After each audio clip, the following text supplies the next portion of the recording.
From the beautiful studios of Way Happy, this is Mr. Meyer and 2-3 product and quotient rules. So rules, and more rules. Here are two beautiful rules that we will now try to study, and apparently I need to update my Lenovo credentials.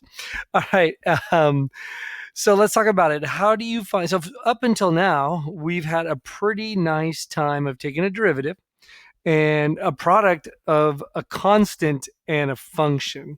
So there was just some number out front, right? Some constant that was multiplied by a function, and we took the derivative, piece of cake. But the product rule then tells us, all right, if you have two functions or three functions or whatever, you have a bunch of functions multiplied together. Usually looks like factors, right? If you have something factored all out, like a big polynomial factored out, then in order to do that derivative, you have to do a little jig, really. You got to do this little magic that you can see in the box right here. You have f, and you can call one f, and you can call one g, and you can call one h, and you can call whatever. And to find their derivative, it's got a little pattern, right? The pattern is you take the original f and you multiply it by the derivative of the other one, and then you add that to the original g multiplied by the derivative of f. So that's your little pattern you got to do. And you'll see a lot of books, like this book calls it F and G. I've had some books too that call it U and V, right? And so they'll say U times V prime plus V times U prime. Awesome, right? So they'll want you to find the derivative in terms of X for functions U and for functions V. When they use U and V, they're just saying, hey, instead of calling it F of X, let's just call it U. And then instead of calling it g of x, let's call it v, and let's just find those derivatives. So you can see the product rule down here.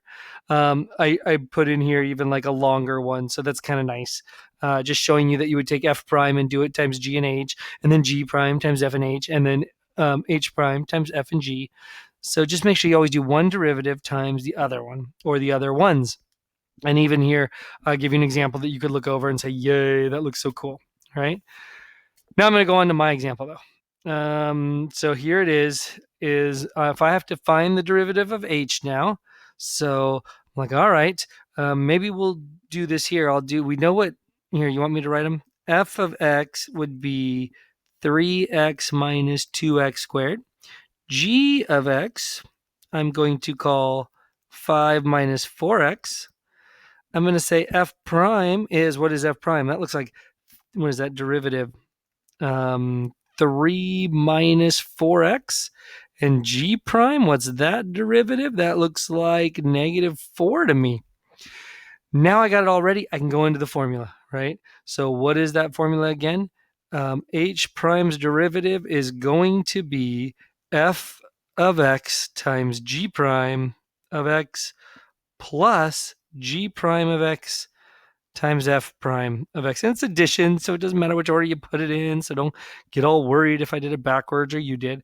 And now I'm just going to copy them and be like, all right, well, that's 3x minus 2x squared times g prime of x, which is negative 4. It looks like I got a little distribution there.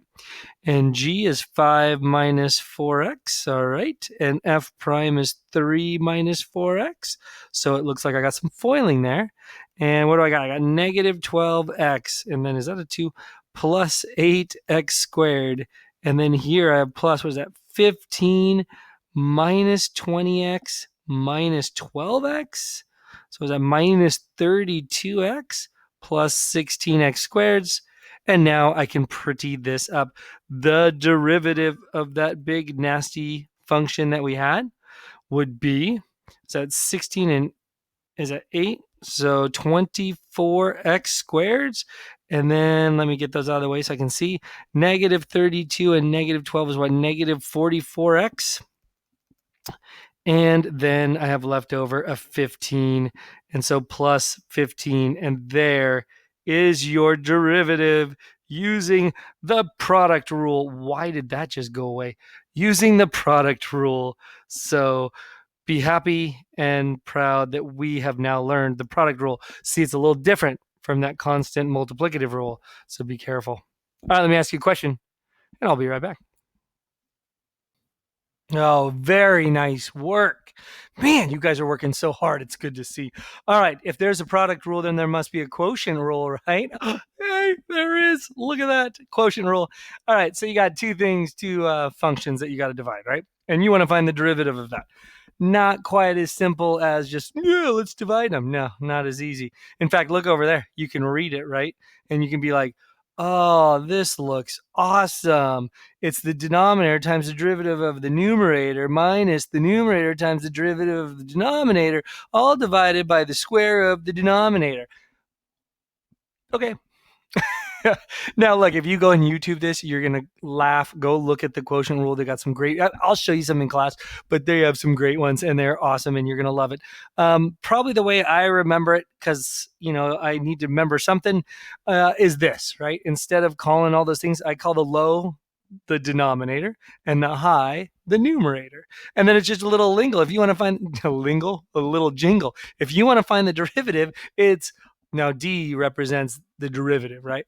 So if you want this little jingle, you just go, it's low to high minus high to low over low, low. Yeah, that's low to high minus high to low over low, low. Or I've seen people say it's low to high over high to low over the low squared. Yeah, that's what, something like that. Low squared. Or one guy even changes the low to ho because it sounds better, like a dwarf. And so instead of low, he says ho.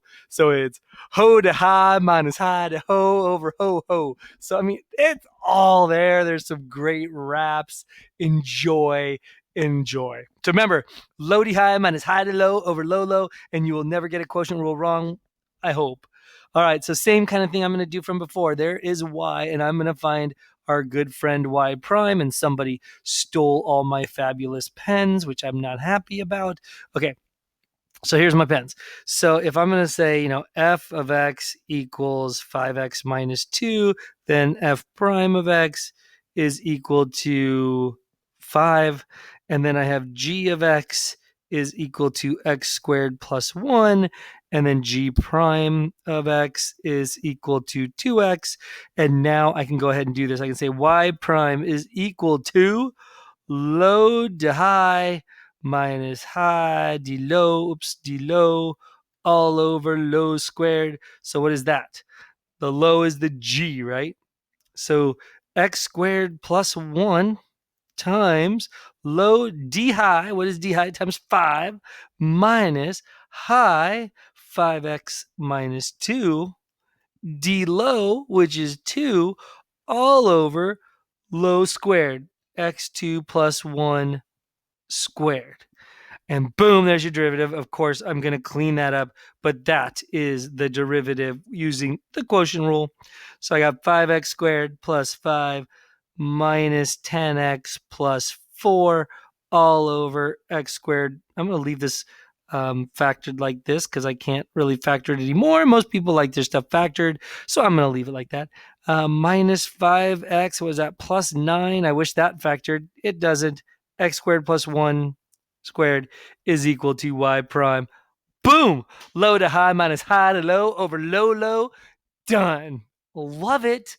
All right, I'll see you in class. I'm going to give you a practice. Stay happy.